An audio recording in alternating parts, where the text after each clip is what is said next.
Hello everyone, and welcome to Kirkpatrick 781. I'm Cody Kirsten08, and today we're gonna go on a little journey through the new DLC Resistance map pack that just dropped on the 30th. First map we're gonna review is Valkyrie, and it's okay.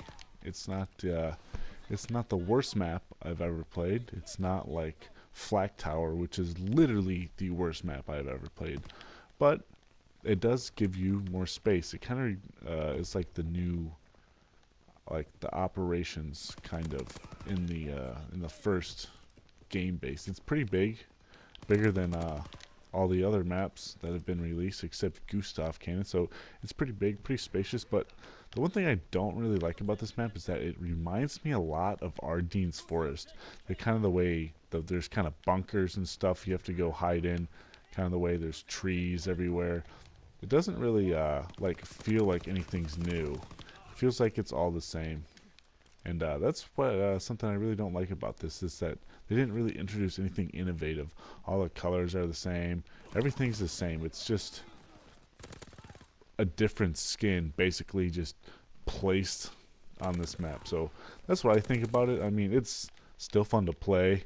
I mean, sure, it's got like an up thing over here. You can go like climb on if you want. Where is it? I don't know. There's a thing you can go like, it's like a little upstairsy kind of thing you can go climb on. But other than that, it's all the same thing. Three ways you can go in, three ways you can go out, three ways you can get shot. You know, there's all these barriers still all over the place because apparently they don't want you moving anywhere. So just kind of basic, not really anything great or exciting. Just basic Call of Duty skins placed on maps, and I mean, it's okay. It's fun to play, and if you're into all the other Call of Duty maps, this one would be a good one to play if you like that. This second map is actually probably my favorite. A lot of people in this new DLC think that Operations is their favorite, but that's just a rip-off of Modern Warfare 3 with no innovation. But this one, I really like this one. I think it's a lot more creative, though it does a little bit remind me of London Docks in the way it's kind of close quartered with all these walls around everywhere. I think it's big enough to please almost anyone. There's actually a lower and an upper floor. Surprise, surprise, that's new. Call of Duty did something that's not on one level. Oh, yeah, so map is pretty good. I really like it. There's tons of room to run around. There's plenty of places to go capture. There's plenty of people to kill.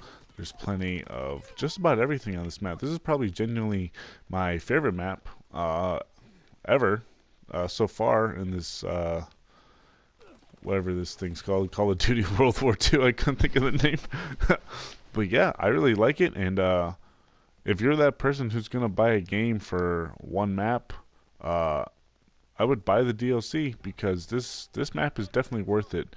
I really like it, and I think it's definitely worth people playing because it's quite fun, and I enjoy it quite a lot.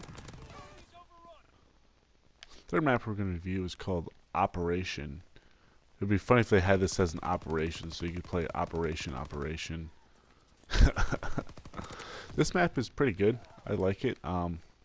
It's bigger than most all the other maps in the base game, except again Gustav Cannon. But it's pretty good, even though as I'm playing this I am really sucking. But I like it because there's more than one place you can go. I feel like all the other maps I play, as I've seen in previous videos and have experienced myself, you can go straight, left, or right, and that's about it. But this one, there's a lot more options that you can go run around in. It's more spacious. You can come up here and... Oh, no, you can't come up there. I thought you could. Yeah, pretty big, pretty nice. I think this is the second best one out of all the DLCs.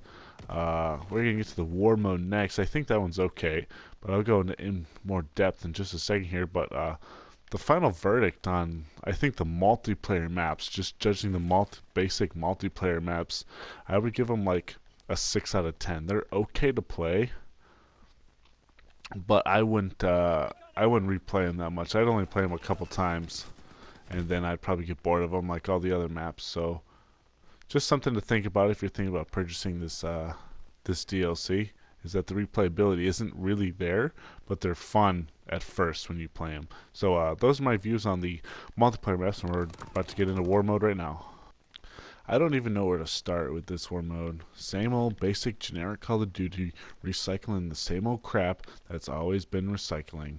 Now, I really don't understand why 2 out of the 3 objectives you have to do are literally recycled from the base game. The first objective, which is if you're defending, it's either defend or capture the resistance prisoners, which I think is pretty cool. That's something kind of innovative that I actually enjoyed, and I liked doing that first one. Then I got to the second objective, and it was the same thing from Operation Neptune, where you had to destroy the comms equipment. Why? Why couldn't you think of something, anything better than the exact same thing you put in the base game? I really don't understand that. Why are you just recycling crap rather than being innovative? That is so annoying. Like, that is a huge disappointment to us as gamers that we just got the same old recycled crap. We paid money for this. Why don't you put some thought and some freaking effort into making your games? And then the third objective is just escorting the tank. Why? Why? It literally doesn't make any sense. You guys suck. Call of Duty sucks at making war games. If you're going to leave operations to a game, leave it to Battlefield 1 because they know how to do it. Call of Duty sucks at making war games, and they should just not. Maybe they should just focus on making multiplayer maps, even though they're not even good at that either. So this war mode, I give a 3 out of 10 because it's just the same recycled crap as the base game, and it's literally like I'm playing the same game over. It's like I didn't even buy anything new or experience anything new, and that is really frustrating as a gamer. Hello, this is Patrick, and today I'll be reviewing the Darkest Shore Zombies map from DLC 1 on Call of Duty World War II. So, I have played this map 2 times so far, and I can say it is a solid game. The replayability is much better than the Final Reich. There's a little bit more to do on this map. However, this game did not offer many new innovations. No new guns, really one new boss, but that boss is really like the other bosses in the Final Reich. And not to mention, this map offers fog. And can I tell you how much this fog annoys me? Well, let's say you're playing and a zombie comes up right behind you and kills you, and you didn't see him, and you want to know why? Because of the fog. So, from that standpoint, very annoying. So with that being said, I really do give this map a 6 out of 10 due to the replayability factor. However, when it comes to the DLC 1 as a whole, I give it a terrible 5 out of 10 rating. And given that it's so bad, I suggest that you do not waste $15 on this DLC. Spend it on something much better gamers deserve. Thank you so much, and be sure to like and subscribe.